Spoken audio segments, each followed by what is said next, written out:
정보보호 총론 수강생 여러분 안녕하세요. 오늘 2주차 수업에서는 2장 피지컬 시큐리티에 대해서 강의를 진행하도록 하겠습니다. 이 피지컬 시큐리티는 이제 우리나라 말로 물리적 보안이라고 이제 할 수가 있는데, 물리적 보안은 쉽게 얘기해서 물리적 세계, 즉 우리 현실 세계에서 볼 수 있는 여러 가지 보안을 위협하는 요소들, 또 반대로 이제 보안을 강화하는 요소들, 이런 것들에 대해서 보도록 할 겁니다. 이 2장 물리적 보안에서는 어떤 이제 IT적인 이슈보다는 조금 잠금 장치나 락피킹 같은 좀 더 이제 현실 세계에 가까운 요소들에 대해 즉 디지털 요소들보다는 현실 세계에 가까운 요소들에 대해서 좀 더 이제 집중적으로 다루도록 할 거예요.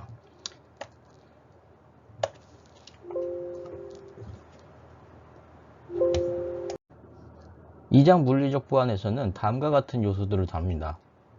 락스 앤드 키즈, 즉 잠금 장치와 이 잠금 장치를 해제하는 열쇠라는 물리적 요소에 대해서 다루도록 할 거고요. 다음으로 어센티케이션 테크놀로지, 일단 물리적 세계에서 어센티케이션, 즉 인증을 위한 그런 기술 요소들, 이런 것들에 대해서 보도록 할 겁니다. 이 외에도 또 컴퓨테이셔널 디바이스, 즉 디지털 장치에 대한 직접적인 공격들, 즉 물리적 세계에서 이런 컴퓨터 장치에 대한 직접적인 공격들은 무엇이 있는지, 마지막으로 컴퓨터 포렌식에 대해서 보도록 하죠. 먼저 잠금 장치와 열쇠에 대해서 보도록 하겠습니다.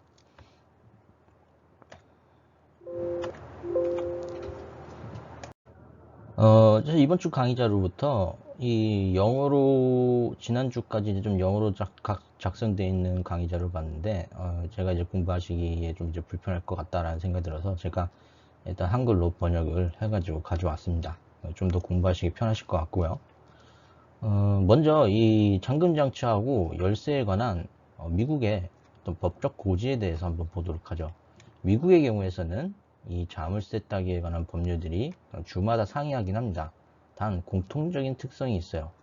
일단 소위 말해서 락피킹 장치라고 하는 자물쇠 따기 전용 도구들이 있는데, 대부분의 주에서 이 락피킹 장치를 구매하고 소지하는 것 자체는 합법입니다. 다만 이것을 이용해 가지고 가게 문을 열고 상점 문을 따고 집에 침입하고 이런 식으로 범죄를 저지른다 라고 하게 되면은 그 처벌 수위가 매우 크다라는 거죠. 즉 이것을 락피킹 자체가 현재 이제 미국 같은 경우에는 일종의 침해 영역으로 지금 들어와 있는 상태에 있는데, 단지 침해 영역이면 상관이 없는데 이걸로 범죄를 저지른다라고 하게 되면은 큰 처벌을 감수해야 된다는 겁니다.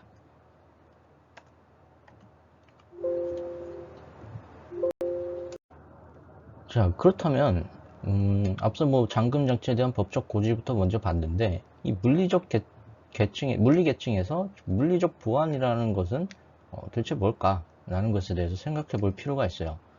물리적 보안, 즉 피지컬 시큐리티는 인가되지 않은 접근에 대한 장벽, 배리어를 만드는 모든 물리적 오브젝트입니다. 여러분들 국방에 의무하시고 계시니까 소위 이제 검문소에서 그 차들 못 지나치게 이제 배를 쳐놓는 것들, 여러 가지 배려 종류들이 있죠. 그런 것들도 역시 물리적 보안에 해당된다라고 이제 볼 수가 있다는 거죠. 자, 그래서 온갖 물리적 요소들이 이 피지컬 시큐리티를 제공해주기 위해서 운용될 수가 있습니다. 자물쇠, 걸쇠, 금고, 경보기, 경비원, 경비견 이런 것들 뭐든지 다 된다. 물리적 보안을 제공할 수 있다면요. 그렇다면 이 물리적 보안이라는 것이 이 디지털 장치, IT 분야의 여러 디지털 장치들을 보호해주기 위해서, 보안 위협으로부터 보호해주기 위해서 이런 물리적 장치들이 디지털 장치들을 충분히 고려하고 있을까요? 네, 물론입니다. 여러분이 만약에 이제 사이버 공격으로부터 네트워크를 보호하려고 하는 그런 이제 보안 전문가, 보안 책임자라는 것을 이제 가정을 해보도록 하죠. 디지털적인 측면에서 여러 가지 수단을 마련할 수가 있어요. 침입을 방지하기 위해서 바이러스 백신 프로그램을 탑재해 놓거나 방화벽 그리고 침입 탐지 시스템 이런 것들을 여러 가지 이렇게 중첩을 시켜놔 가지고 해커들이 이 모든 시스템, 중첩된 시스템을 다 뚫어야 침입할 수 있도록 그렇게 겹겹이 안전하게 잘 만들어 놨다라고 이제 가정해 보도록 하죠.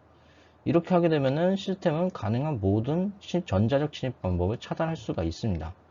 자, 그러나 이런 상황에서 공격자가 직접 서버실이나 네트워크 배선실에 접근한다라고 하게 되면은 이런 디지털 중첩된 보호 장치, 보호 시스템이 있음에도 불구하고 네트워크는 안전하지 못할 수 있다는 거죠. 그렇죠. 물리적으로 직접 접근해가지고 뭐 이제 USB를 꽂고 물론 이제 또 추가적으로 뭐 관리자 접근 비밀번호 이런 것들로 보호할 수 있겠지만은 만약에 그런 게 없다라고 하게 되면 너무 쉽겠죠. 이 피지컬 시큐리티에서 침입에 관한 두 가지 관점이 있습니다. 첫 번째는 디스트럭티브 엔트리, 즉 파괴적인 침입 방법이고 또 다른 방법은 비파괴적 침입 방법입니다. non-destructive entry라고 하고요. 이 파괴적 침입은 물리적인 보안을 무력화하기 위해서 무력을 사용하는 행위예요. 뭐 우리가 일반적으로 어떤 생각하기 쉬운 파괴적 침입의 형태다라고 이제 볼 수가 있다는 거죠. 쇠지렛대나 볼트 커터, 쇠망치 이런 것을 통해 가지고 문 같은 것들을 바로 그냥 파괴해 버리면은 뭐 물리적 보안 장치는 뚫어버릴 수가 있고요. 이런 것은 이제 또 IT 리소스에 대한 부정적인 영향이 명백합니다. 바로 침입을 할 수 있기 때문에.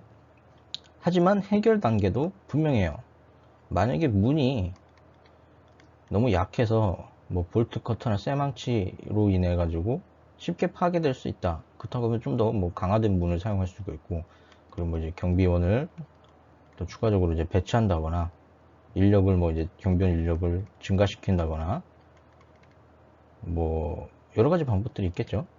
해결 단계는 더 이제 그러니까 배리어를 좀 더 이제 더 강화하는 방법이다 라고 이제 볼 수가 있는 거고요. 비파괴적 침입은 침해 흔적을 남기지 않고 보안을 손상시키는 행위입니다. 그 뭐 이제 스파이 영화 같은 것들에서 이제 많이 등장하는 부분들이죠. 미션 임파서블 같은 거 이제 몰래 침입하고 침입하되 탐지 장치가 침입을 감지하지 못하도록 이제 기술적으로 숙련된 그런 이제 스파이들이 침투해가지고 정보를 빼오고 뭐 이런 것들 있죠. 이것이 파괴적 침입보다 더 위험한 이유는 이 침입을 했다는 흔적을 남기지 않기 때문이에요. 남기지 않기 때문에 계속해서 들키지 않는 한 이 비파괴적 침입은 계속해서 지속적으로 발생할 수가 있어요. 따라서 더 크고 장기적인 위협이 될 수 있다는 거죠. Compromising Knocks는 잠금 손상을 의미해 줍니다. 이 잠금 장치는 수세기 동안 물리적 보안에 초석이 됐습니다. 아주 뭐 이제 우리가 디지털 시스템이 활발하게 보급되기 이전에는 뭐 일단 창고나 집이나 또는 뭐 이제 안전가옥 같은 것들도 포함해 가지고 이것들이 자물쇠를 통해서 사람도 보호하고 자산도 보호하고 뭐 이렇다라는 거죠. 뭐 그래도 이제 뭐 이런 보호해야 되는 그런 시설이나 공간들이 많으면 많을수록 더 많은 자물쇠가 요구됐고 이것에 의존했다. 자, 우리가 근데 앞서 파괴적 침입에 대해서 얘기했듯이 이 사실 자물쇠는 쉽게 손상될 수가 있죠. 오늘날 이제 자물쇠 커터 같은 그런 장비 같은 것만 있으면 또 금방 이제 또 뚫릴 수도 있고요. 즉 대부분의 사람들이 자물쇠에 대해 갖는 신뢰는 상당히 과대평가되어 있다라고 얘기할 수가 있습니다. 파괴적 방법은 물론 비파괴적 방법으로도 쉽게 손상될 수가 있어요. 그것이 뒤에 얘기할 락피킹이라는 자물쇠 따기 도구에 해당이 되고요. 요 이제 또 뭐 굳이 이제 자물쇠가 자물쇠 자체를 해제하지 않더라도 그 이제 문 걸쇠 같은 거, 예, 저 십자 드라이버 이런 걸로도 또 이제 해가지고 힌지 같은 것들 이런 것도 이제 그냥 따가지고 드라이버로 십자 드라이버 따가지고 또 이제 해제할 수도 있죠. 자, 그래서 생각보다 이 자물쇠를 잠금 해제할 수 있는 요소들이 굉장히 많고 그것이 어렵지 않기 때문에 과대평가됐다라고 얘기할 수가 있습니다. 그럼 자물쇠가 도대체 물리적 보안에서 갖는 의미는 무엇일까? 다음과 같이 얘기해 줍니다. Locks keeps honest people honest. 자물쇠는 정직한 사람을 정직하게 만들어요. 이것이 무슨 말이냐면은 여러분들 이제 길가에 돈이 떨어져 있다라고 보도록 할게요. 10,000원 뭐 이렇게 떨어져 있다고 할게요. 요거에 대해서는 뭐 또 사람마다 좀 관점이 다를 수는 있어요. 뭐 정직한 사람이든 정직하지 않은 사람이든 뭐 아주 정직한 사람도 있을 수도 있고 뭐 좀 덜 정직한 사람도 있을 수도 있겠죠. 그런 경우에 요 돈에 대한 10,000원 좀 뭐지 100만원 1000만원 이렇게 되면은 우리가 요걸 해가지고 경찰서에 신고하고 이제 주워 줄 수도 있을 것 같긴 한데 뭐 10,000원 1,000원 500원 이 정도는 주수면은 그냥 내 거다라고 그렇게 생각할 수가 있죠. 정직한 사람도 이 부분에 대해서는 약간 이제 윤리적 기준이 발동하지 않을 수가 있다는 거죠. 자, 근데 우리가 자물쇠로 돼 있는 어떤 이제 중요한 뭐 자물쇠가 걸려져 있는 어떤 공간이고 이 공간에 어떤 뭐 중요한 자산들이 있다라고 생각해 보도록 할게요. 이걸로 조금 확장해서 생각해 보면은 만약에 자물쇠가 없다라고 하게 되면 그냥 들어가 가지고 뭐가 있네, 뭐 돈이네, 먹을 거네, 뭐 이렇게 해가지고 가져올 수가 있다는 거죠. 왜냐면 그것이 너무 쉽기 때문에. 자, 그러니까 정직한 사람도 이 자물쇠가 없다라고 하게 되면은 접근해서 어떤 공간에 접근해가지고 뭔가 정직하지 않은 행동을 할 수 있고, 반면에 이런 자물쇠가 있다라는 것은 정직한 사람들한테 이 공간은 보호해야 되는 공간이고 침투돼서는 안 되는 공간이다라는 인식을 심어주기 때문에 정직한 사람을 정직하게 만든다라고 얘기할 수 있다라는 거죠. 이런 측면에서 좀 더 의미가 있다라고 이제 볼 수가 있다라고 얘기해 줍니다.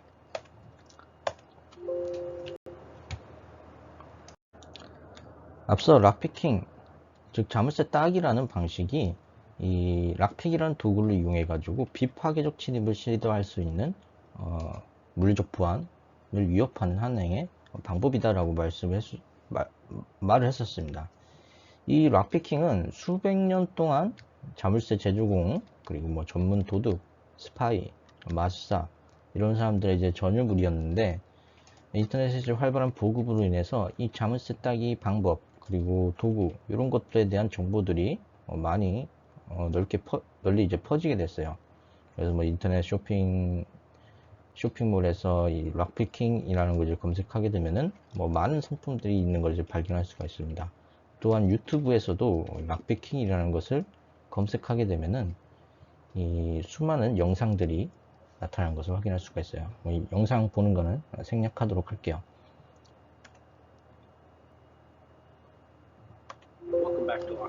생략하려고 했는데 뜨네. 이 과거에는 자물쇠를 이용해 가지고 물리적 보안을 이루었기 때문에 이 지금 오늘날 락피킹에 대한 정보가 넓게 퍼진 거하고는 정반대로 이런 부분들이 대중들에게 알려지면은 심각한 사회 문제를 초래할 수가 있었어요. 자, 그래서 영화 같은 그런 이제 매체에서 락피킹에 대한 어떤 제한을 두도록 그렇게 이제 고지를 했습니다. 즉 과거에는 영화 속에 그 락피킹 같은 것들이 매우 상세하게 등장하는 것이 금지되었고요. 그런 부분들이 이 락피킹을 포함해 가지고 뭐 그런 여러 가지 이제 문제가 될 수 있는 요소들을 애초에 좀 방지하기 위해서 1967년에 이전에 이제 헤이즈 코드라는 것이 있었어요. 영화 제작 코드에 해당이 되고요. 여기 따라 이제 이 코드에 맞춰 가지고 영화는 일종의 검열을 할 필요가 있었습니다. 즉 이 영화 제작 코드인 헤이즈 코드에 이 락피킹에 대한 금지 내용이 포함되어 있었다라는 거죠. 내용은 다음과 같아요. 자물쇠 따기, 또 이제 폭발물 만들기, 뭐 이런 것들에 대한 범죄 묘사는 삭제되어야 된다라는 거. 소위 말해서 이제 모방에 위험이 있으니까 삭제하라 라는 그런 내용들이 포함이 되어 있었습니다. 자, 이 락의 유형 중에서는 좀 특이한 형태의 유형이 있는데 TSA 락이라는 것이 있습니다. 일단 TSA 락에서 TSA는 Transportation Security Administration인데 미국의 교통안전국을 의미를 해줍니다. 이 교통안전국에서 이게 결과적으로 TSA 락이 뭐냐, 여러분들 여행 가방 사실 때 캐리어 구매하시죠. 여행 가실 때 캐리어 구매하시죠. 캐리어를 구매하는데 분명히 열쇠를 넣는 구멍이 있는데 열쇠를 주지 않는 경우가 있었을 거예요. 그 경우에 해당되는 이 잠금 장치가, 그 캐리어에 있는 잠금 장치가 바로 TSA 락에 해당이 됩니다. 이 TSA 락은 왜 필요하냐? 미국 같은 경우에는 이제 2000년대 초반에 뭐 테러 때문에 좀 이제 심각한 문제들이 있었죠. 그 이후로 이제 지속적으로 테러 위협을 받기도 했고요. 따라서 이제 수화물 검사 같은 경우들이 굉장히 엄격하게 이루어지고 있는 상황인데, 이 교통안전국이나 공항 같은 데서 이 캐리어를 검사를 해야 되는데, 검사하는 과정에서 이 잠금 장치가 손상되는 그런 문제가 이제 발생한다는 거죠. 그러면은 이 승객이나 검사하는 검사관 역시 좀 이제 곤란한 상황이 생기게 되겠죠. 여러모로. 자, 그래서 이제 TSA 락 장치를 갖는 캐리어 같은 경우에서는 이 캐리어가 승객 즉 소비자들한테 이 캐리어를 공급할 때는 열쇠를 주지 않고 대신에 일종의 마스터키 역할을 해주는 그런 열쇠가 이 교통안전국의 검사관이나 감독자들한테 제공이 된다라는 거죠. 그렇게 되면은 특히 이 승객의 입회 없이 수화물을 검사하는 이런 과정에서 이 마스터키를 이용해 가지고 캐리어를 열어보고, 그러면 이제 그 과정에서 캐리어 잠금 장치가 손상되지 않고 그렇게 좀 부드러운 절차로 큰 문제 없이 그런 이제 수화물 검사 절차가 마무리될 수 있다는 거죠. 물론 이 교통안전국의 감독자나 뭐 이제 관리자 이런 사람들을 사실은 신뢰할 수 있다는 그런 이제 강력한 가정이 있는 것입니다.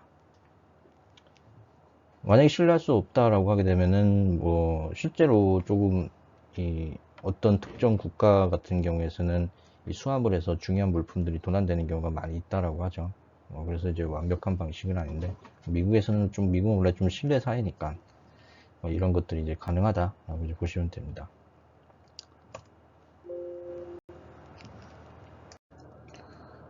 오늘날 사용하고 있는 현대적인 잠금 장치 이전에는 고대에 사용됐던 와드 잠금 장치라는 것이 있었습니다. 와드 잠금 장치, 뭐 열쇠, 이렇게 생긴 열쇠들에 해당이 되는데, 그리고 이제 고전 영화, 뭐 중세 영화, 뭐 조선시대 영화, 뭐 이런 것들에서 좀 보였던 형태의, 조선시대를 배경으로 하는 그런 영화, 드라마에서 보였던 형태의 열쇠들이다라고 할 수가 있죠. 이 열쇠가 동작하는 방식은 여기 밑에 그림에 설명이 되어 있어요. 자, 이렇게 둥근 형태의 일종의 장애물들이 이 잠금 장치에 생성이 되어 있습니다. 이 잠금 장치를 열 수 있도록 제작된 열쇠는 이 장애물을 통과할 수 있도록 이렇게 이제 홈들이 파져 있다라는 거죠. 자, 그래서 딱 장애물에 걸리지 않게 홈들이 파져 있고 때문에 이 열쇠가 회전하면서 잠금 장치를 해제할 수 있다는 겁니다. 자, 근데 이 잠금 장치는 좀 문제가 있어요. 모든 키가 키 구멍을 통과하는 것이 아니라는 사실에 의존한다는 점이죠.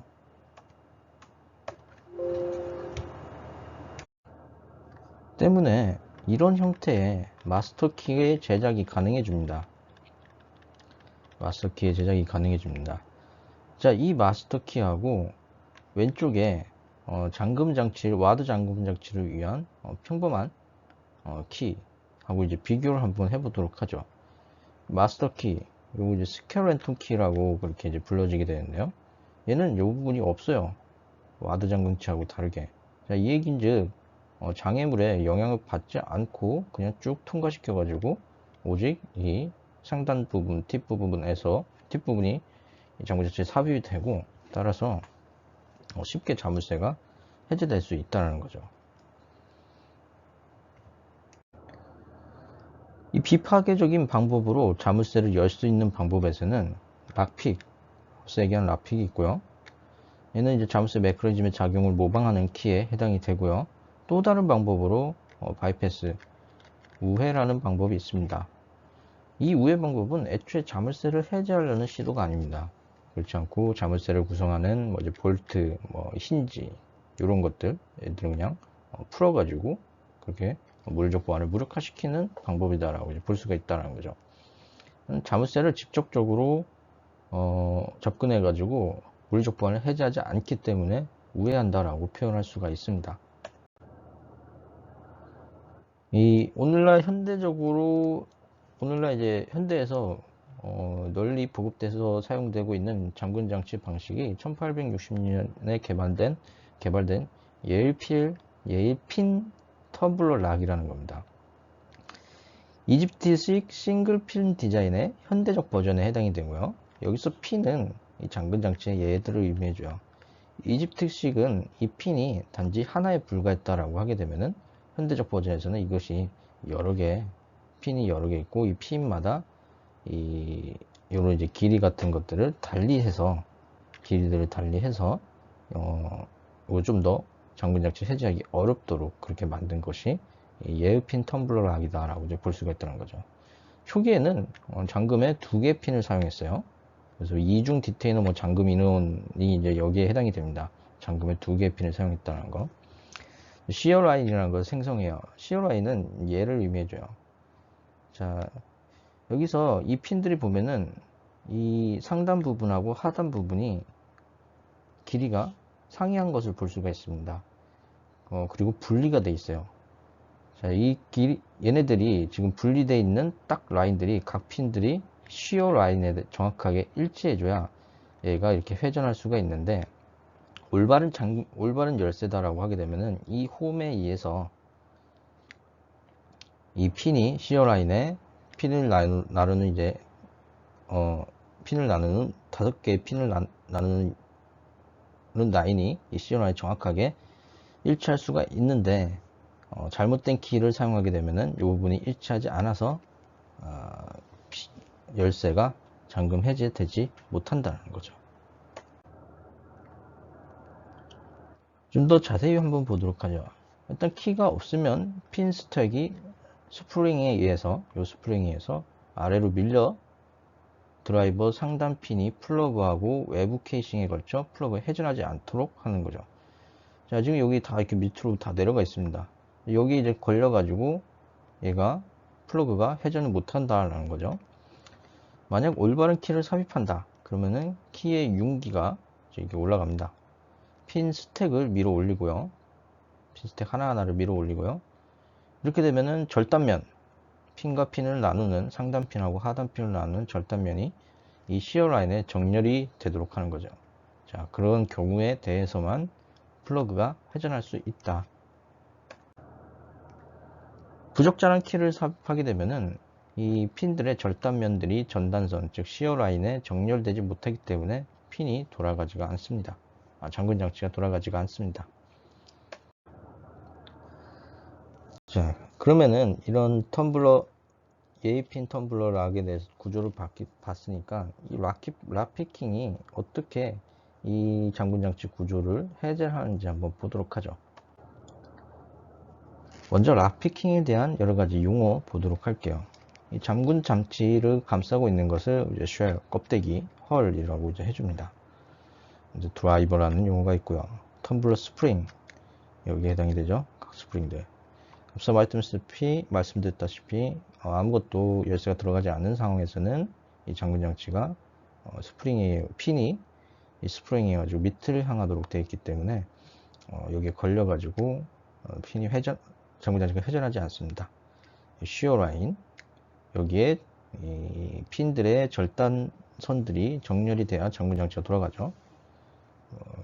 핀 뭐 탑 드라이버 버튼 월키 뭐 이런 얘기, 키웨이 키가 통과하는 공간, 이 정도로 이제 보도록 하죠. 락피킹에 대한 도구들이 있어요. 필러라는 것이 있고 스크로버라는 것이 있고요. 둘은 조금 비슷합니다. 비슷한 용어, 뭐 얘들에 해당이 되고요. 어느 거는 필러고 뭐 어느 건 스크로버 뭐 이런 거 해당이 되고, 텐션 툴이라는 것이 있어요. 뒤에서 이제 한 번 더 얘기를 할 거지만은 이 텐션 툴은 이 핀이 이 필러나 스크로버를 통해 가지고 핀의 절단선이 시어 라인에 일치하도록 하는데, 그것이 다시 떨어지지 않도록 이 텐션 툴을 이용해 가지고 텐션을 유지해 주는 그런 기능을 해줍니다. 먼저 필러 피킹에 대해서 보도록 하죠. 이 필러 피킹은 가벼운 장력을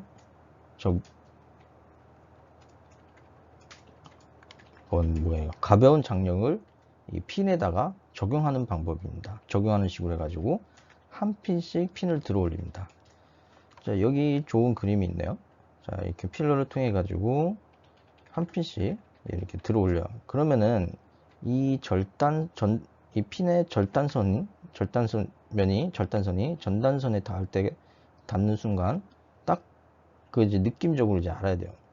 전문가들 이제 어떤 기술적인 부분도 이제 필요하다는 거죠.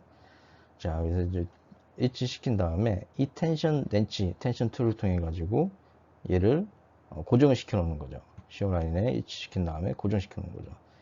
자, 이것을 그래서 하나 핀을 성공했었으면은 나머지 핀들에 대해 가지고 일일이 시도하는 방식이 바로 이제 필러 피킹입니다. 그래서 뭐 이제 요거는 이제 기술적으로 숙련돼야 되는 부분들이, 이 지금 조작하고 있는 핀의 전단선이 이 시어 라인에 들어와 있는지, 이런 것들을 어떤 이제 감각적으로 느낄 수 있는 그런 방법들이 이제 필요하다는 거죠. 스크러빙하고 레이킹이라는 것이 있는데, 얘도 역시 이제 가벼운 장력을 적용하는 방법이고, 핀을 앞뒤로 원을 그리면서 작업을 해줍니다. 그러니까 저기 뭐 이렇게 얘를 집어넣었다 뺐다 뭐 이렇게 한다는 거죠. 그리고 이제 돌렸다 집어넣었다 뺐다 뭐 이렇게 한다는 거죠. 자, 그러면은 이 핀이 전단 라인, 시어 라인 부분으로 계속해서 올라갔다 내려갔다 이제 한다는 겁니다. 올라갔다 내려갔다 핀이. 그러다 보면은 우연으로 이 핀의 전단면들이 핀의 절단선이 전단선에 이제 일치하는 그런 경우가 이제 생긴다는 거예요. 어느 정도 운에 의존하기 때문에 계속 시도하다 보면은 하는 거기 때문에 초보자에게 적합하다라고 얘기해 주고요. 보통 이제 뭐 스네이크 픽 또는 하프 다이아몬드 뭐 이렇게 얘기하는데, 얘가 이 모양이 뱀 같아 가지고 뭐 스네이크 픽 또는 다이아몬드 같아 가지고, 뱀 같으면 뭐 이런 식이고 하프 다이아몬드면 뭐 이런 식이겠죠. 이런 식이어 가지고 이런 형태를 사용한다라고 알려져 있습니다. 이 락피킹에 관해서는 이 락피킹이 얼마나 어렵냐, 그 수준에 관해서 가늠해 볼 수 있는 수학적인 분석이 가능합니다. 이 분석을 용이하게 하기 위해서 다음같이 세 가지를 가정해 보도록 할게요. 첫 번째, 키의 종류가 총 40가지다. 가능한 키의 개수가 총 뭐 이제 무한한 것이 아니라 총 40가지로 제한하겠다. 그리고 핀의 위치가 7개다. 즉 핀이 7개고 이 7개의 핀으로 잠금 장치가 구성되어 있다. 또한 가능한 핀의 높이가 총 8개다. 이 얘기는 핀의 높이를 이제 연속적인 값으로 표현한 것이 아니라 핀의 높이가 총 8개의 레벨로 결정되어 있다라고 그렇게 생각해 주시면 돼요. 예를 들면 뭐 이렇게 총 핀이 어쨌든 오르락내리락 하면서 핀의 절단면이 전단선에 일치해야 된다라고 했죠. 그래서 뭐 1부터 6, 7 뭐 이렇게 해가지고 뭐 8 정도까지 이렇게 했을 때 핀이 올라가는 수준이 여기 이렇게 해가지고 이산적으로 딱딱 떨어진다는 거죠. 본래는 실제는 연속적일 수 있다는 거죠. 이것이 어디에 연속적일 수는 있지만은 우리가 계산을 용이하게 하기 위해서 8개 수준으로 결정했다라고 이제 보시면 됩니다. 이것이 어디에 영향을 미칠까요? 열쇠의 홈의 높이가 총 몇 개의 유형으로 구성되어 있는지 결정하는데 영향을 미치겠죠. 즉 각 열쇠의 핀의 홈의 높이도 역시 8개의 레벨로 결정된다라고 그렇게 생각해 주시면 됩니다. 이때 가능한 자물쇠의 총 개수는 어떨까? 총 일단 8개의 가능한 핀 높이가 있어요. 8레벨. 그리고 핀의 개수는 7개예요. 그래서 8의 7승만큼 경우의 수가 존재하게 되고요. 여기에 추가적으로 키의 종류가 40까지니까 40을 곱하는 형태로 구한다. 이것이 약 8,400여만 개에 해당이 된다는 거죠. 자, 근데 이것이 열쇠 제작의 측면에서 이 작은 이빨, 여기 이빨이 열쇠가 이제 작아요.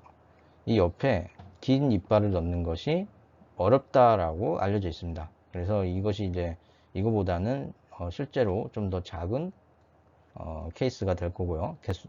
가능한 자물쇠의 총 개수가 실제는 이거보다 작게 될 거고요. 이 얘기인즉 락피킹으로 뭐 이렇게 이제 좀 어느 정도 제한을 둬 가지고 열쇠에 가능한 자물쇠의 총 개수를 8,400여만 개로 그렇게 얻었지만은 이 락피킹을 통해 가지고 약 8,400여만 개 중에서 하나의 해당되는 자물쇠를 뚫을 수 있을 만큼의 그런 이제 숙련도, 기술적 숙련도가 필요할 수 있다라는 것을 의미해 줍니다. 일단 숫자상으로는 난이도가 이 정도면 좀 높다라고 그렇게 판단해 볼 수도 있죠. 텀블러 락에서 좀 진화된 형태가 바로 이제 튜브형 잠금 장치인 튜블러 락이라는 잠금 장치에 해당이 됩니다. 이 튜블러 락은 오늘날 자동차 경보기 그리고 뭐 자판기 이런 데 사용됩니다. 이런 형태의 잠금 장치들 많이 보셨을 거예요. 이것이 바로 튜브형 잠금 장치에 해당이 됩니다. 얘 같은 경우에서는 텀블러 락의 핀에 해당되는 것이 총 6개에서 8개로 구성이 되어 있고요. 문제는 특수도구로 좀 쉽게 따질 수 있다는 또 이제 문제가 있습니다. 이 도구는 오늘날 이제 새로운 열쇠로 이용되고 있다. 여기 튜블러 락의 구조를 볼 수가 있어요. 텀블러 락에서는 이 핀이 일렬로 쭉 배치되어 있는 형태인데 이 튜블러 락에서는 핀이 이렇게 원형으로 구성이 되어 있습니다. 자, 그래서 이 튜블러 락의 T 상단 이제 돌출부가 잠금 장치의 직사각형 오목한 부분에 맞아가지고 홈이 핀과 적절하게 정렬됩니다. 그래서 그것을 이용해 가지고 요들이 이제 얘네들이 요 홈들을 의미하는 거고요. 이 홈에 의해 가지고 핀의 절단면하고 전단면이 정렬되는 형태가 되고 그렇게 되면은 역시 잠금 장치가 회전을 하면서 해제되는 그런 효과를 기대할 수 있다라는 거죠. 이 튜블러형 잠금 장치 같은 경우에서는 개선된 형태니까 당연히 이 가능한 자물쇠의 개수가 텀블러 락보다 좀 더 많겠죠. 비슷한 조건에서요. 아까 텀블러 락 같은 경우에서는 7개의 핀 그리고 8개의 핀의 높이에 대한 위치인 경우에 대해서 약 8,400만 개였어요. 가능한 경우가. 더군다나 어떤 설계적 제한 요소 때문에 이거보다 훨씬 더 줄 수 있다고 했었죠.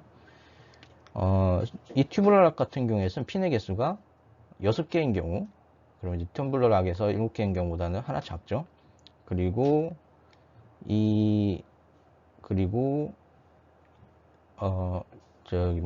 핀의 레벨이 높이의 레벨이 총 6개인 경우, 이 경우에도 앞서 우리가 봤던 예제인 터블 락의 8레벨보다는 더 작죠.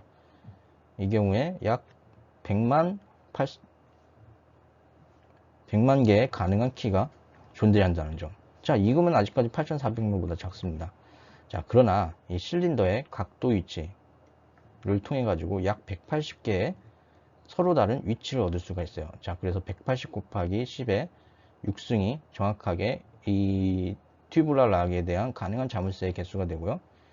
이미 여기 3.4 곱하기 10의 19승 정도 되기 때문에 8400만을 뭐 크게 상회하는 그런 자물쇠의 개수를 얻을 수 있다는 거죠.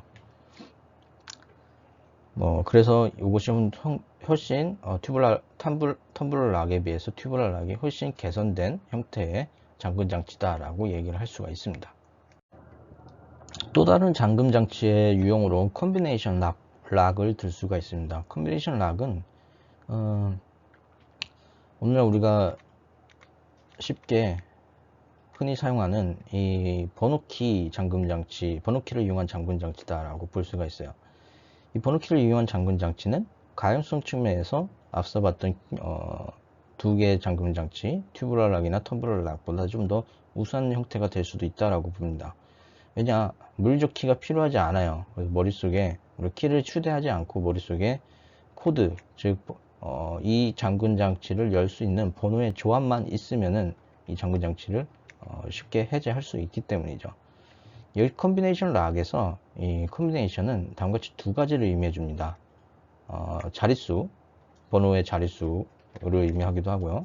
조합의 수도, 조합의 길이도 의미해 줍니다. 두 개가 이제 비슷한 얘기고요.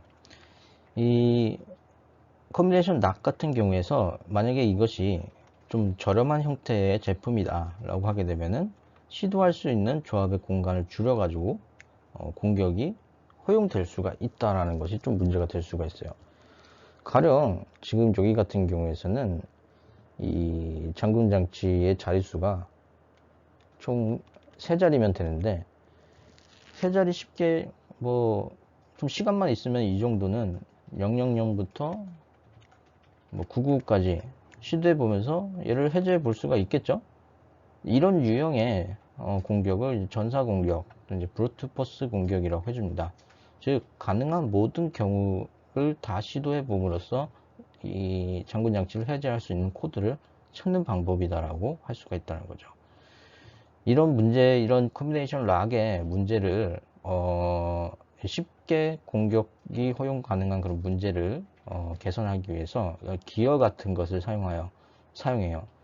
그래서 이제 은행에 대형 금고나 이런 경우, 지금은 어떤지 잘 모르겠는데 이제 과거 영화 같은 것도 이제 보게 되면은 이제 돌렸다가 왼쪽으로 돌렸다, 오른쪽으로 돌렸다, 왼쪽으로 돌렸다, 오른쪽으로 돌렸다, 그죠? 왼쪽으로 돌렸다, 오른쪽으로 돌렸다, 이렇게 하죠. 그렇게 해가지고 가능한 조합의 경우를 좀 더 늘려서 이 잠금 장치를 좀 더 해제하기 어렵도록 만드는 그런 방법을 사용할 수가 있습니다.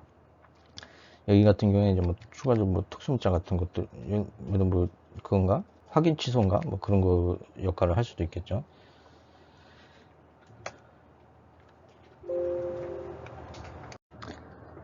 범핑은 자물쇠를 따는 또 다른 방법입니다. 앞서 이제 락픽에 대해서 얘기했었고, 범핑은 또 다른 방법입니다.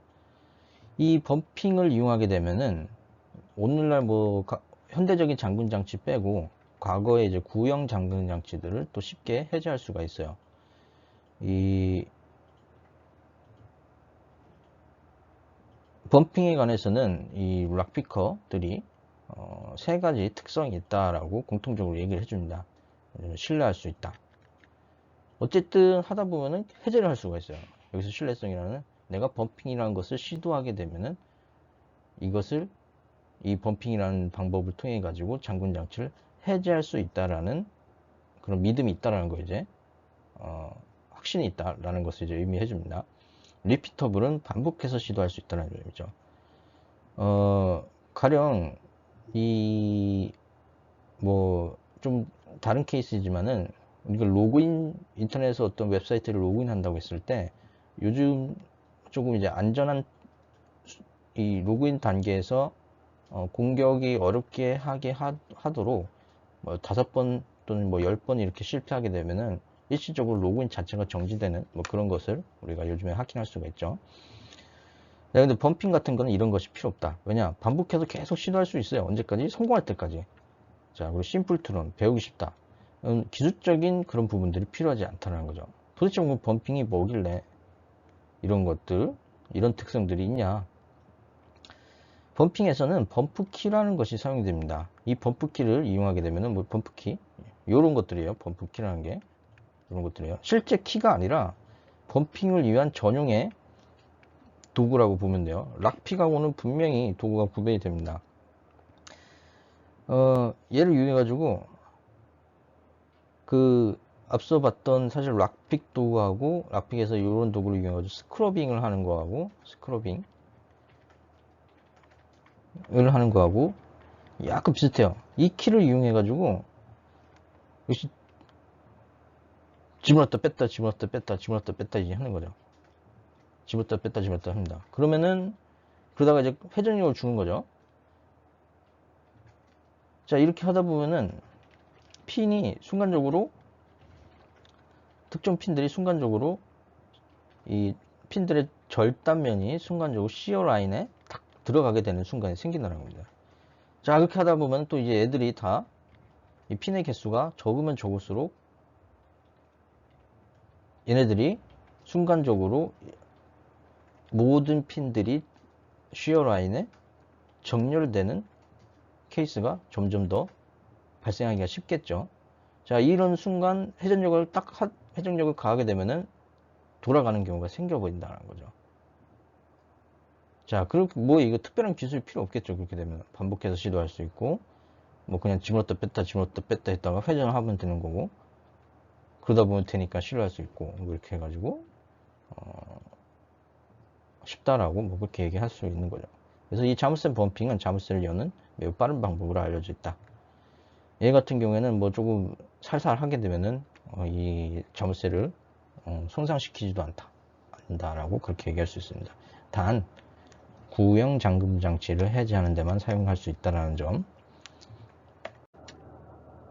픽건 같은 경우에서는 범핑을 좀 더 쉽게 해주는 어떤 기계적 장치다라고 볼 수가 있습니다. 수동형이 있을 수 있고 뭐 전자식이 두 가지가 있을 수 있다라고 하는데 이 픽건을 이용하게 되면은 이 범핑과 비슷한 방식으로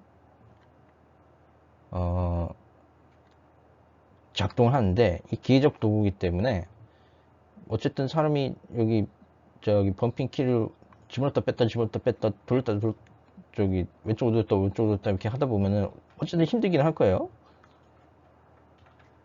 자, 그래서 이 픽건을 이용하게 되면은 이런 이제 반복해야 하는 그 상향 이동 뭐 이런 것들이 기계적으로 반복이 되기 때문에 좀 더 쉽게 이 잠금 해제를 시도해 볼 수 있다는 거죠.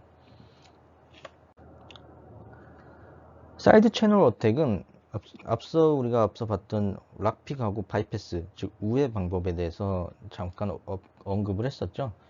이 사이드 채널 어택은 바이패스에 대한 대표적인 방법이다라고 볼 수가 있습니다.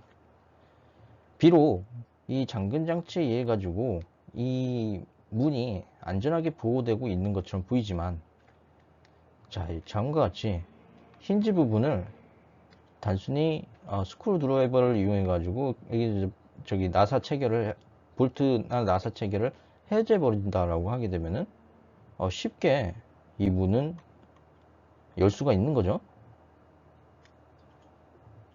물론 여기서 이제 저기 비파괴적 침입을 또 생각해 볼 수가 있습니다. 약간 흔적은 남겠지만은 힌지를 해제한 다음에 다시 또 용건이 끝나면 다시 원래대로 이렇게 붙여놓으면 또 아무도 모르겠죠. 자, 근데 여기서 한 번 더 다시 언급하겠지만은 자물쇠를 통한 물리적 보안을 과대평가하는 것은 합리적이지 않다라고 얘기를 해볼 수가 있다는 거죠. 다음으로 물리적 보안에서 Authentication Technology, 즉 인증과 관련된 기술에 대해서 알아보도록 하겠습니다. 사실 우리가 인트로덕션에서 몇 가지 직접 언급을 했었어요. 간단히 언급을 했었어요.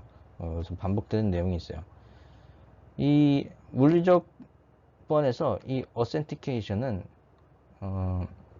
아이덴티티를 결정하는 부분이다 라고 했습니다. 대체적으로 다음과 같은 거의 조합을 통해서 이루어진다.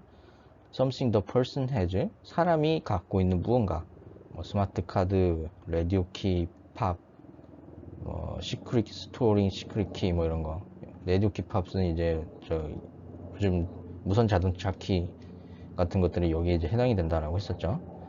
그리고 something the person도 사람이 알고 있는 무언가, 머릿속에 기억하고 있는 패스워드가 대표적인 것이 해당이 된다. something the person이죠. 사람 그 자체인 어떤 무언가, 휴먼의 사람의 어떤 지문, 그리고 홍채, 눈 이런 것들에 해당이 된다.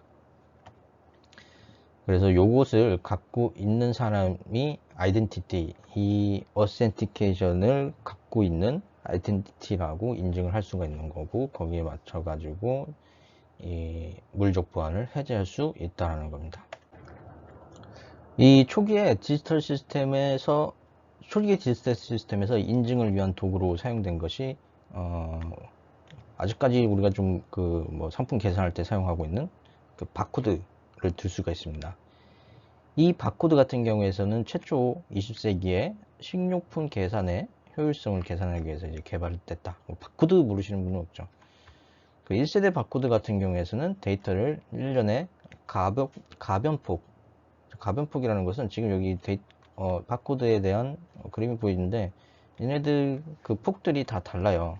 이 폭에 따라 가지고 의미하는 어떤 대응되는 값들이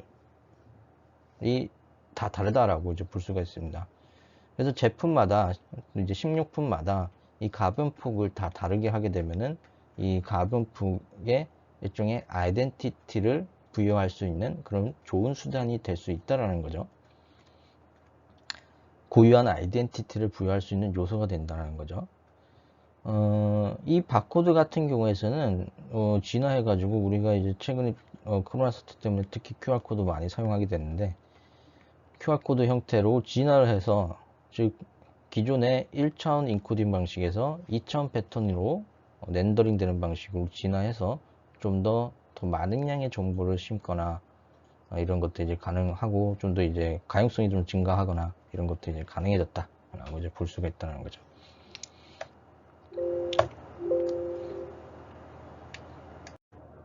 자, 그럼 바코드를 통해 가지고 식료품의 아이덴티티를 확인한다는 것은 이해가 되는데, 그러면 우리가 어떤 특정 시스템이나 어떤 데이터나 이런 것에 접근하기 위해서, 디지털 시스템에 접근하기 위한 바코드로서는 어떤 것이 활용이 됐나, 어떻게 활용이 됐나.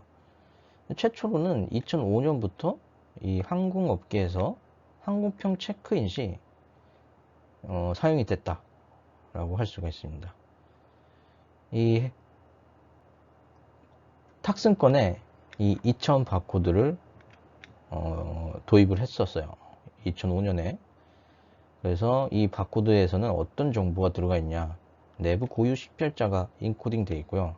그래서 인코딩이라는 얘기는 이런 정보가 실제는 여기서는 어떤 숫자나 유의미한 정보를 확인할 수는 없지만은, 인코딩이라는 것은 과정을 통해 가지고 이것이 정보가 이런 형태로 들어가 있고, 나중에 디코딩이라는 과정을 통해 가지고 여기서 역으로 다시 유의미한 정보를 추출을 할 수가 있습니다. 자, 그래서 이렇게 인코딩이 되어 있고, 공항보안요원이 이제 이 바코드 스캐너 같은 것을 이용해 가지고 얘 승객 기록을 조회하는 형태가 된다는 거죠. 즉 자기 자신 이 탑승권을 가지고 있는 사람의 정보를 확인하는 용도, 즉 승객의 아이덴티티를 조회하는 용도로 바로 이 항공권의 바코드가 사용됐다라고 합니다. 자, 그래서 그래서 이 직원이 항공사 데이터베이스를 사용해 가지고 탑승권이 실제로 해당 승객의 이름으로 구매되어 있는지, 요즘에도 이제 공항 가서 봤을 때 여기서 이제 탑승권하고 여권하고 서로 이제 번갈아 가면서 확인을 하죠. 그런 식으로 해서 뭐 이런 식으로 해가지고 승객의 아이덴티티를 확인했다. 자, 근데 바코드는 사실 문제가 있습니다. 보안성 측면에서 문제가 있어요. 이 바코드는 편의성을 제공할 수는 있어요. 하지만 보안이 제공해 주기가 굉장히 어렵다. 왜냐? 이 바코드는 비교적 단순한 형태의 이미지이기 때문에 복제가 매우 쉽다는 점입니다. 여기 뭐 어떤 케이스 있을까요? 복제가 쉽다는 점. 흔히 있는 예인데, 그 기프트 카드 있잖아요. 기프트 카드. 카카오톡으로 주는 거. 거기에 바코드 있죠? 이제 뭐 인터넷에 누가 이제 자기 기프트 카드 받은 걸 이제 올리는 거예요. 그대로. 한 번도 안 써본 사람이. 그래서 이거 어떻게 쓰는 거냐고 물어보고서 나중에 자기가 쓰려고 물어보려고 그 이제 게시물에다가 이 기프트 카드를 올리는 거죠. 올려서 봤더니 나중에 이제 누군가 이제 그 올렸을 때 이거를 저장해서 그대로 자기가 사용하고 나중에 이제 실제 소유자는 이것을 사용하기 어려운 그런 문제가 생기는 뭐 그런 사건들이 있죠. 그래서 요 보안적인 측면에서는 좀 문제가 있는 요소가 바로 이제 바코드다라고 해서 물론 이게 꼭 나쁜 건 아니에요. 복사가 쉽다라는 것은 또 가용성이 증가한다라고 또 볼 수도 있고요. 그러니까 용도에 맞게 써야 되겠죠. 두 번째로 오센티케이션을 위한 어떤 디지털 시스템에서 오센티케이션을 위한 도구로 마그네틱 스트라이프 카드를 볼 수가 있습니다. 이 마그네틱 스트라이프 카드는 있는 이 마그네틱에 여러 가지 정보들이 있죠. 소유자에 대한 정보들. 그리고 여기에는 몇 가지 그 정보들이 어떤 것들이 있냐. 첫 번째 트랙에는 카드 소유자, 그리고 성명, 계좌번호, 뭐 형식 정보, 뭐 기타 데이터 뭐 이런 것들이 들어가 있고요. 두 번째 트랙에는 또 이제 계좌번호, 만료일, 발급은행 이런 것 같은 거래에 필요하게 되는 어떤 필수적인 정보들이 이 마그네틱에 포함되어 있다라고 할 수가 있습니다. 이것도 역시 어떤 소유자에 대한 정보를 포함하고 있기 때문에 이 아이덴티티를 확인하기 위한 좋은 수단이 될 수도 있죠. 이 마그네틱 스트라이프 카드에 대한 보안적인 측면에서 우리가 어떤 평가를 내릴 수가 있을까요? 이 마그네틱 역시 이 바코드만큼은 아니지만 판독하고 복제가 쉽다라는 그런 문제가 있어요. 요즘에는 뭐 그런 사건들이 뉴스에 잘 나타나진 않는데 이제 마그네틱 카드 형태로 돼 있었던, 왜냐면 요즘에 이제 IC 칩 카드를 위주로 사용해서 그렇긴 하지만요. 마그네틱 카드로만 이제 복사해가지고 뭐 옛날에 뭐 여러 사건들, 옛날 뉴스 같은 것들 보게 되면은 거의 복제해가지고 허용되지 않은 사용자들이 사용해서 뭐 돈을 뺀다거나 뭐 이런 카드를 복제한다거나 뭐 이런 것들이 가능했었죠. 자, 왜냐, 이 마그네틱 리더기가 사실 상당히 저렴한 비용으로 누구나 쉽게 구매할 수 있다라는 점이 이 판독과 복제를 좀 쉽게 할 수 있는 요소가 됐고요. 공격자가 카드에서 정보를 또 여기서 이제 그렇다고 하게 되면 읽을 수가 있다는 거죠. 여기서 돈을 좀만 더 쓰게 되면은 이 마그네틱 스트라이프 라이터, 즉 마그네틱 스트라이프에다가 정보를 쓸 수 있는 그런 도구를 마련할 수 있고요. 이렇게 하면 기존 카드를 쉽게 복제할 수 있다는 거죠. 그래서 아직도 우리가 ATM을 이용할 때 ATM 초반부 안내 화면에 이 카드 삽입구가 어떤 이상한 형태가 아닌지 확인하고 카드를 삽입해 달라는 그런 문구가 있습니다.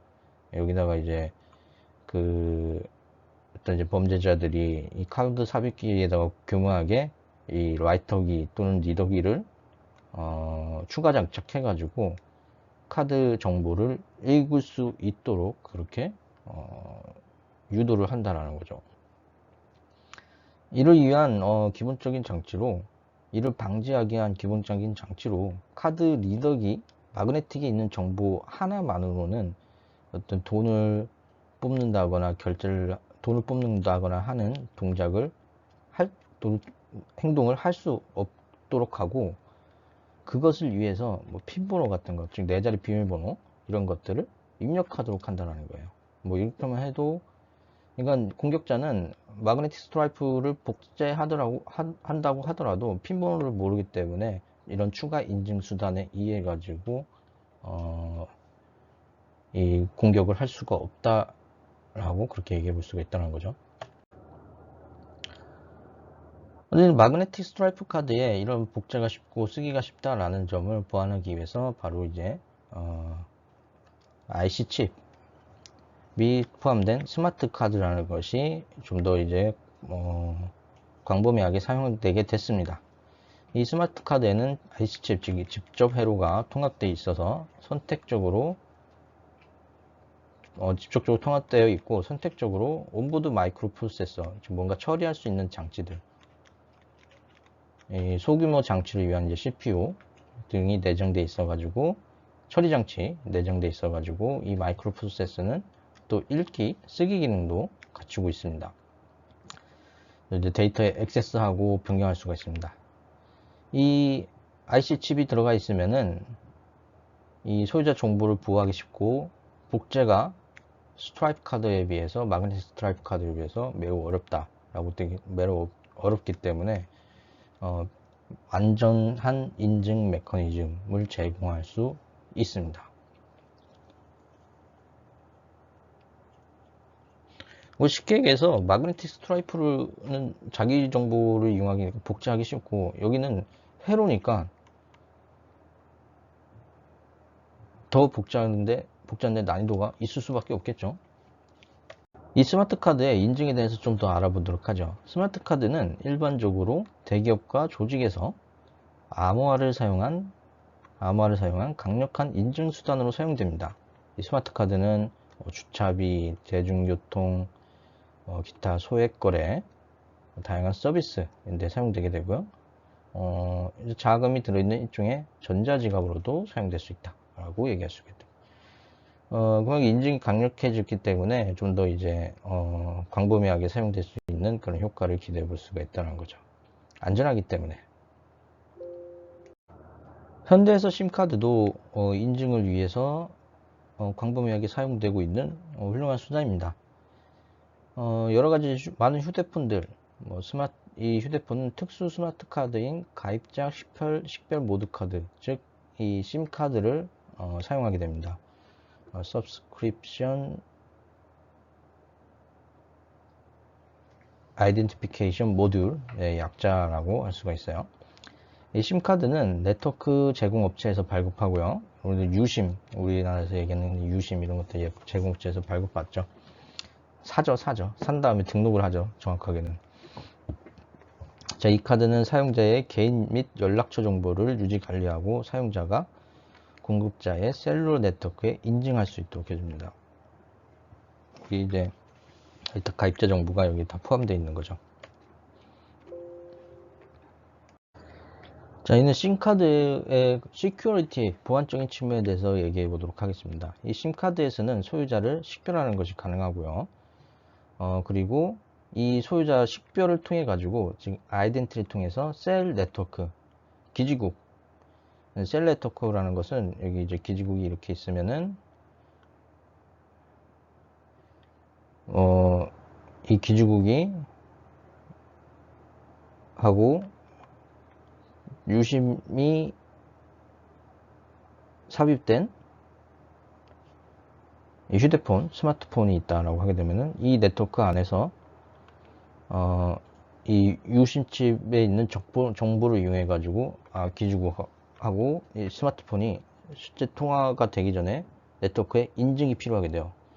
그러면은 뭐 기지국 입장에서는 이 사람이 이제 LG냐 SK냐 뭐 저기 KT냐 뭐 이런 것도 이제 따지게 될 거고, 그러면 이제 SK다 만약에, 그러면 이 휴대폰 가입자도 역시 SK다 이런 것을 심 카드에 있는 정보를 통해서 확인하고, 그러면 이제 등록하라, 내 네트워크에 등록하라 이렇게 한 다음에 서로 인증에 필요한 추가적인 정보를 주고받고, 그렇게 해서 실제 그 다음으로 이런 절차를 마친 후에 이 실제적인 통신이 가능하다는 거예요.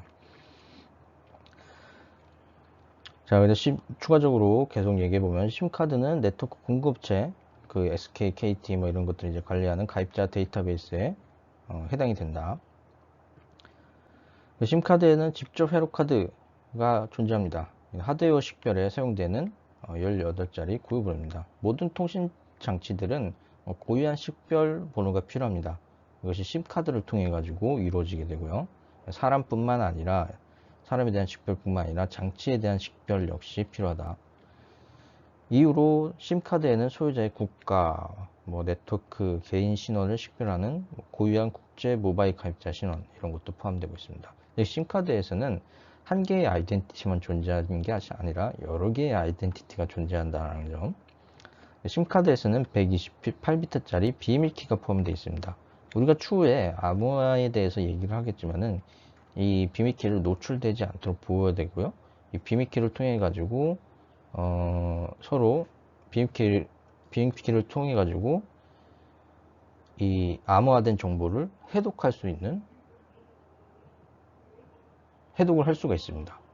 다음에 이제 유출되게 되면은 이 비밀키는 타인이 사용해 가지고 내 정보를 해독할 수 있기 때문에 안전하게 보호하는 방법이 필요하고요. 자, 이 키는 휴대폰을 모바일 네트워크에 인증하는 데 사용됩니다. 내가 비밀키를 요거를 갖고 있다는 것은 추후에 이제 자세히 얘기할 기회가 있겠지만은 내가 나 자신이라는 것을 또 의미하기도 해요. 단 조건은 이 비밀키는 유출되지 않았다라는 그런 전제 조건이 이제 필요하긴 해요. 나만 유일하게 알고 있는 키이기 때문에 나 자신을 인증하는 데도 사용된다라고 보시면 됩니다. 자, 추가 보안 메커니즘으로 많은 심카드는 정보에 액세스하기 전에 다음과 같은 사항을 요구합니다. 카드의 정보에 대한 액세스를 허용하기 전에 핀 번호 같은 것을 입력해야 된다는 거죠.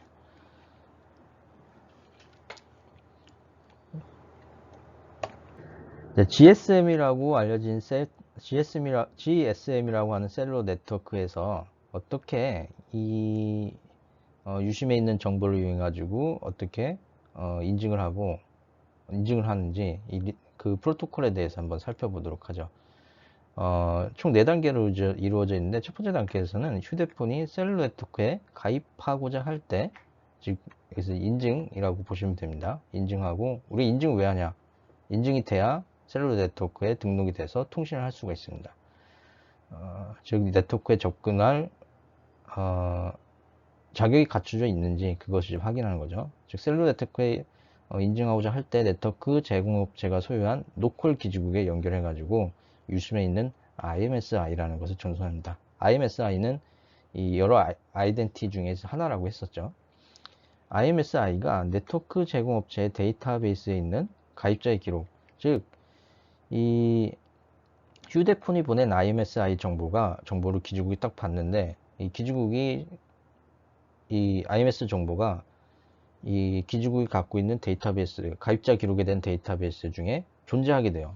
즉 이미 가입한 정식적으로 가입한 사용자다라고 그렇게 판단할 수 있다는 거죠. 자, 그런 기록이 있다라고 하게 되면은 이 기지국은 이 128비트짜리 난수를 휴대폰으로 정송해 줍니다.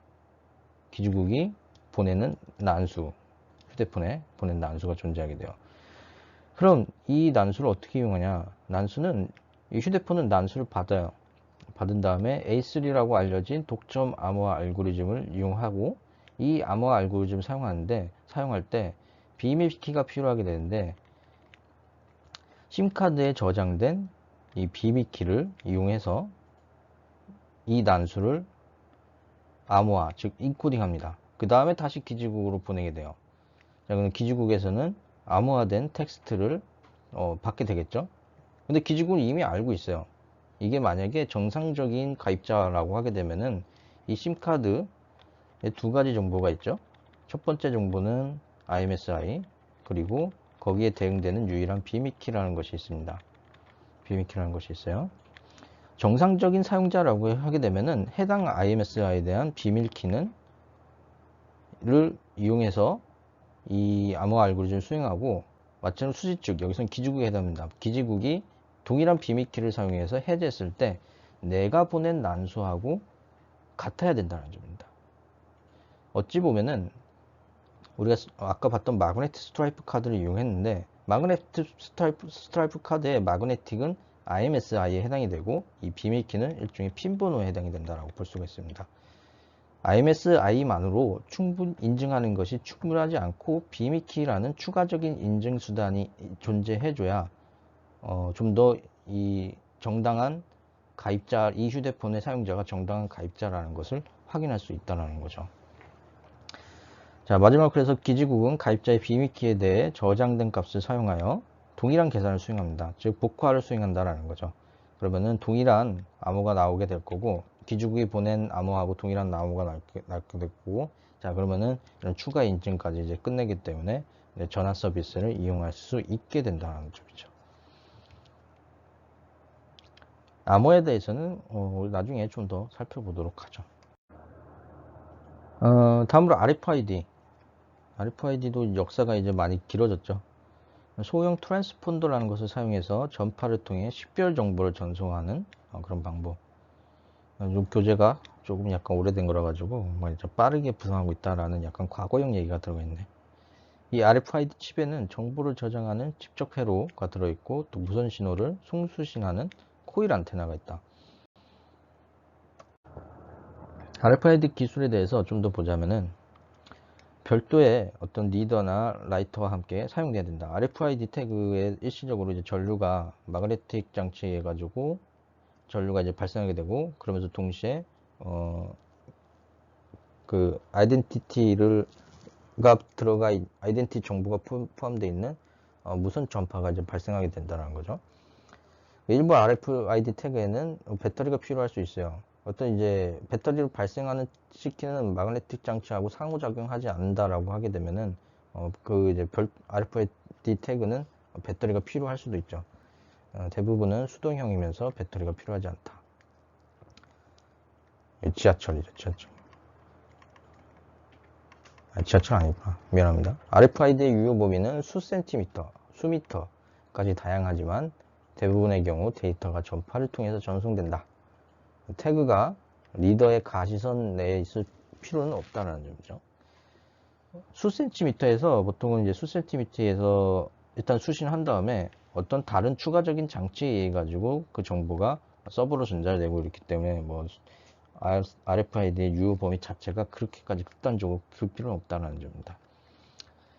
뭐 다양한 분야에 적용되고 있다. 자동차 키, 전자통행료 진수 이런 것들 RFID 사용하고 있다. 여권에도 RFID가 들어가 있습니다.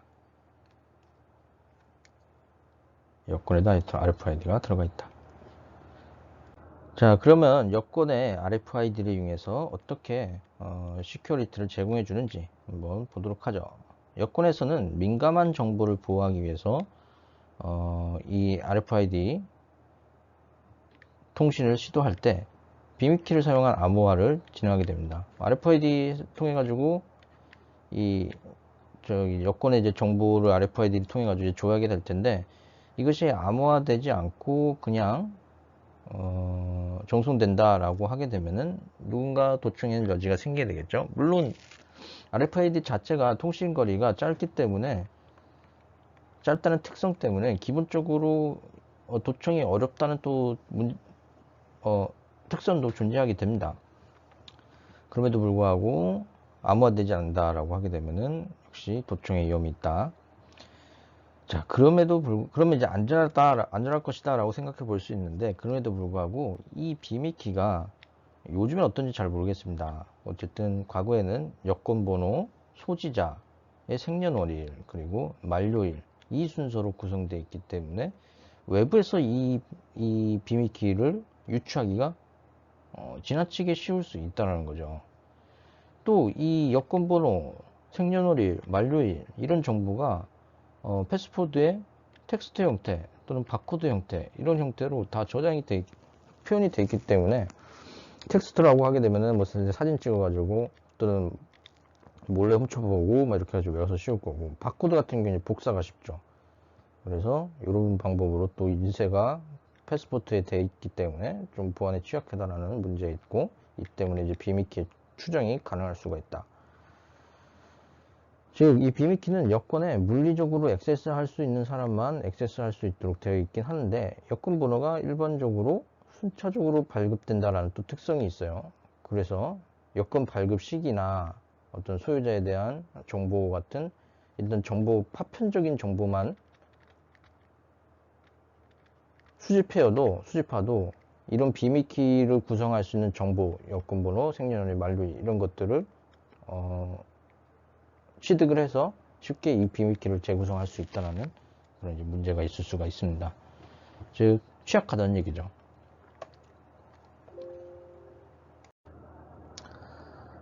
다음으로 생체인식.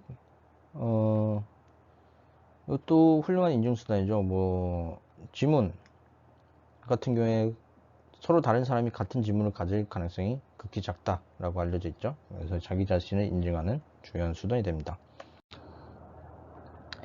근데 이 바이오메트릭 생체 인증 수단에 대해서 몇 가지 요구사항이 있습니다. 첫 번째, 유니버시티, 보편성. 거의 모든 사람이 이러한 특성을 가져야 된다. 지문이 열심히 일하다 보면은 이제 지문이 없어질 수도 있어요. 뭐 지문이 없는 사람이 없죠.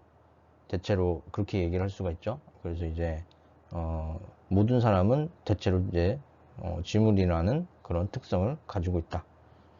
손가락 없는 사람도 거의 뭐 손가락 한두 개는 없을 수 있어도